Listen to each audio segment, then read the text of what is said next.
ყოფილი პრეზიდენტის მიერ წარდგენილი სამოქმედო სტრატეგია ახალი საპარლამენტო არჩევნებისთვის მზადებასთან ერთად კოალიციური მთავრობის ფორმირების შესახებ ისევ განხილვის თემაა პოლიტიკურ სპექტრში. როგორც ჩანს, ინიციატივა შეთანხმებული არ იყო მთელ ოპოზიციურ სპექტრთან, რადგან იდეამ პოზიციები ამჯერადაც გაყო. უმრავლესობაში ამბობენ, რომ ზურაბიშვილის ამ ინიციატივას ფიასკო ელოდება. ჩვენთვის წითელი ხაზი იყო ნებისმიერ ფორმატში ნაციონალურ მოძრაობასთან რაიმე სახის კოალიციაზე საუბარი. ეს წითელი ხაზი არის ჩვენი ამომრჩევლისთვისაც, რადგან ჩვენი პარტია ყოველთვის მისდევს ჩვენი ამომრჩევლის ნებას და ჩვენ მუდმივად გვაქვს კონსულტაციები საზოგადოების იმ ნაწილთან, რომელიც ჩვენ მხარს გვიჭერს.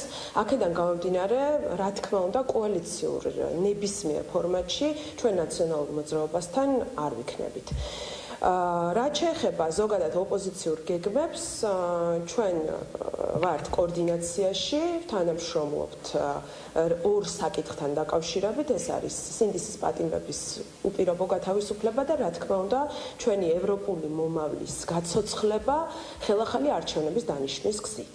რაც შეეხება სალომე ზურაბიშვილს, ასე ვთქვათ, მის შეკრებას, განახლებას შეკრებების ფანჩატურ 3-ში თუ ფანჩატურ 4-ში უკვე საზოგადოებას აგვერია სათვალავი, ესეც ხომ იმ დივერსიფიკაციის სქემის ერთ-ერთი ნაწილია, რომელიც შემოგთავაზეს მათმა ლობისტებმა და მათ რა პატრონებმა უცხოეთ და რომელთაც საზოგადოება მათზე უკეთესად იცნობს განსაკუთრებით წინა საარჩევნო პერიოდიდან გამომდინარე. ხო, იმიტომ რომ ყველანი კარგად ხედავდით მათ, ესე ვთქვათ, ლობისტებს აი აქ რუსთაველის გამზირზე ანტისამთავრობო მიტინგებზე. ასე რომ ნაკლებად მნიშვნელოვანია, რომელი ფლანგი რომელ დავალებას მიიღებს. სათავარია საზოგადოებას გაცნობიერებული აქვს ერთხელ და საბოლოოდ, რომ ეს არის ერთი დედაპარტიის ქვეშ მოქმედი თითოეული დანაყოფი და ამ დედაპარტიას ყველა კოლექტიური ნაცმოძრაობა, ხოლო ისინი კი ემართებიან იმ ეგრეთ წოდებული deep state-ის დიდი მანქანის მხრიდან, რომელიც უკვე საკმაოდ არის ხილებული როგორც ამერიკის შეერთებულ შტატებში, ასევე ევროპაში.